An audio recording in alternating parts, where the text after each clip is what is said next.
नमस्कार दोस्तों, मेरे चैनल रामेश्वरम भक्ति चैनल में आप सभी का हार्दिक स्वागत है। दोस्तों, आज हम इस वीडियो में जानेंगे 2024 के फाल्गुन माह के कृष्ण पक्ष की एकादशी तिथि के बारे में कि दोस्तों 2024 में फाल्गुन माह में कृष्ण पक्ष की एकादशी कब है, इस एकादशी की विशेषता क्या है, इसका महत्व क्या है, इन सारी बातों की जानकारी हम इस वीडियो में पाएंगे। तो आप वीडियो में लास्ट तक अवश्य बने रहें। दोस्तों, फाल्गुन माह के कृष्ण पक्ष में पड़ने वाली एकादशी का नाम विजया एकादशी है। विजया एकादशी का व्रत का उद्देश्य विजय प्राप्त करना है। यह व्रत फाल्गुन माह में कृष्ण पक्ष की एकादशी को रखा जाता है। इस एकादशी के व्रत से व्रत करने वाले व्यक्ति को हर कार्य में सफलता प्राप्त होती है और व्यक्ति के पूर्व जन्म के पापों का भी छुटकारा मिलता है। इस दिन भगवान विष्णु की पूजा अर्चना और आरती की जाती है और धार्मिक कार्यों को पूरे किए जाते हैं। दोस्तों, 2024 में एकादशी तिथि 2 दिन हो रही है। इस कारण से साल 2024 में विजया एकादशी का व्रत 2 दिन किया जाएगा। 6 मार्च 2024 दिन बुधवार को जो व्रत करेंगे लोग, वो गृहस्थ परिवार के लोग करेंगे। गृहस्थ आश्रम में रहने वाले लोग विजया एकादशी का व्रत 6 मार्च 2024 को रखेंगे और 7 मार्च 2024 दिन गुरुवार के दिन विजया एकादशी का व्रत जो लोग करेंगे वो लोग सन्यासी और ब्रह्मचर्य और साधु महात्मा लोग उस दिन व्रत को करेंगे, जिन लोगों का गृहस्थ परिवार से कुछ लेना देना नहीं रहेगा। दोस्तों, उस दिन के व्रत को जो है कि वैष्णव विजया एकादशी के नाम से उस व्रत को जाना जाएगा। वो लोग जिस दिन व्रत करेंगे वो विजया एकादशी यानी वैष्णव विजया एकादशी के नाम से उस व्रत को किया जाएगा। उसका पारण का समय रहेगा 8 मार्च 2024 दिन शुक्रवार को प्रातःकाल 6:40 से 9:01 तक।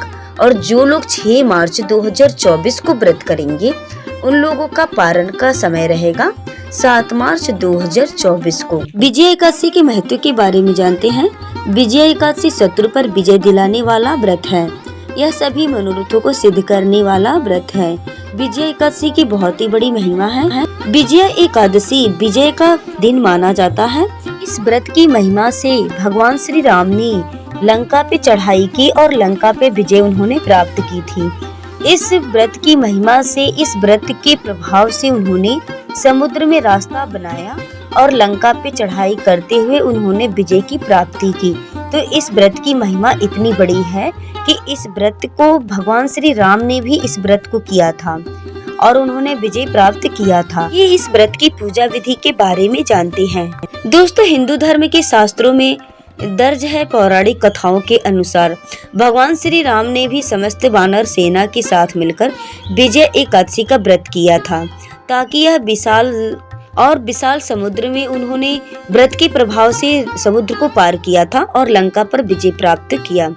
यह भी कहा जाता है कि भगवान ब्रह्मा जी ने नारद मुनि को विजय एकादशी के महत्व के बारे में समझाया था। भगवान श्री कृष्ण ने भी धर्मराज युधिष्ठिर को विजय एकादशी की महिमा के बारे में समझाया था।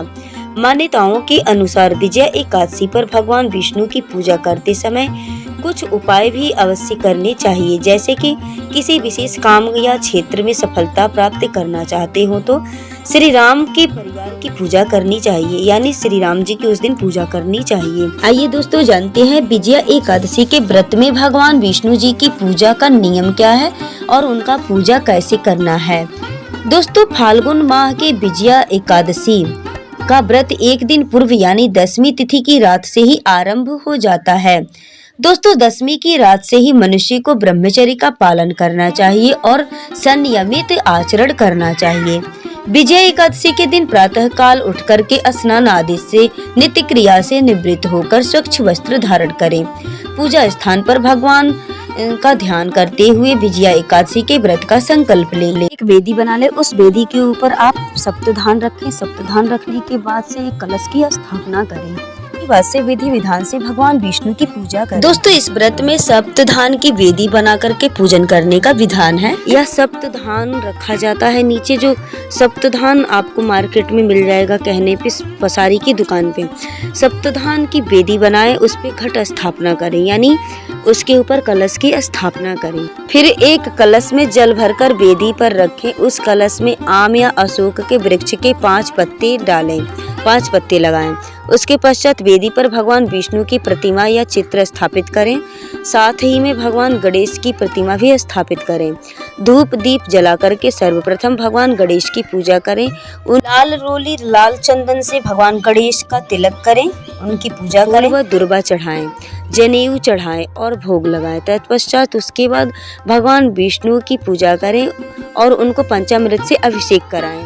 हल्दी रोली चंदन से उनको तिलक करें, चंदन लगाएं। पीले रंग के फल फूल उनको अर्पित करें।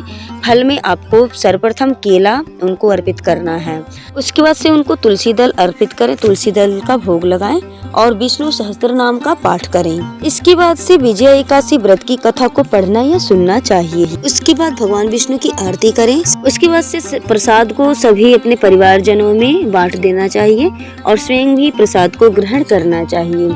दोस्तों, प्रसाद में अगर आप व्रत हैं तो जो केला प्रसाद में लगाए रहेंगे भोग, आपको केला ग्रहण नहीं करना है। उस दिन जो व्रत रहता है उसको केले का प्रसाद नहीं खाना चाहिए। बाकी सभी लोगों में आप केले का प्रसाद को बांट सकते हैं, वितरण कर सकते हैं। दोस्तों, संध्या पूजन के समय भगवान विष्णु की आरती करने के पश्चात फलाहार ग्रहण करें। स्वयं भी मतलब फलाहार आप खा सकते हैं। इस व्रत में अन्न का सेवन नहीं करना चाहिए, सिर्फ फलाहार करके ही व्रत को किया जाता है।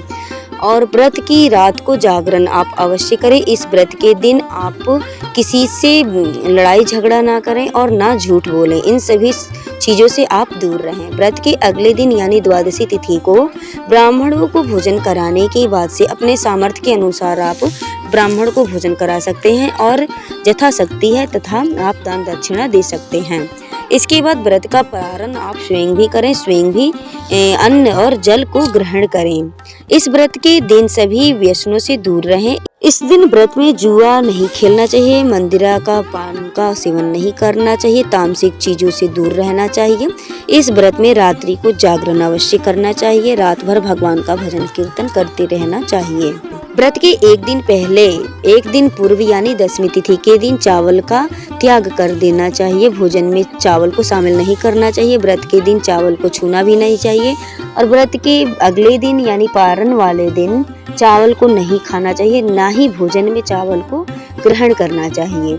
सभी नियमों का पालन करते हुए, बातों को ध्यान में रखते हुए आप एकादशी व्रत का पालन करें और व्रत का नियम करें। दोस्तों, आपको विजया एकादशी व्रत की कथा हमारे वीडियो सेक्शन पे आपको मिलेगी। आप हमारे वीडियो पर जाकर के चेकआउट कर सकते हैं। विजया एकादशी की व्रत कथा आपको वहां सुनने के लिए मिलेगी और आप व्रत कथा को वहां जाकर के सुन सकते हैं हमारे वीडियो सेक्शन पे। तो दोस्तों, अगर हमारी वीडियो पसंद आई हो तो आप हमारे चैनल को अवश्य सब्सक्राइब, लाइक और बेल आइकन को प्रेस कर लें ताकि अगली वीडियो आप तक आसानी से पहुंच सके। दोस्तों, वीडियो में लास्ट तक बने रहने के लिए आप सभी का मेरे तरफ से बहुत बहुत धन्यवाद।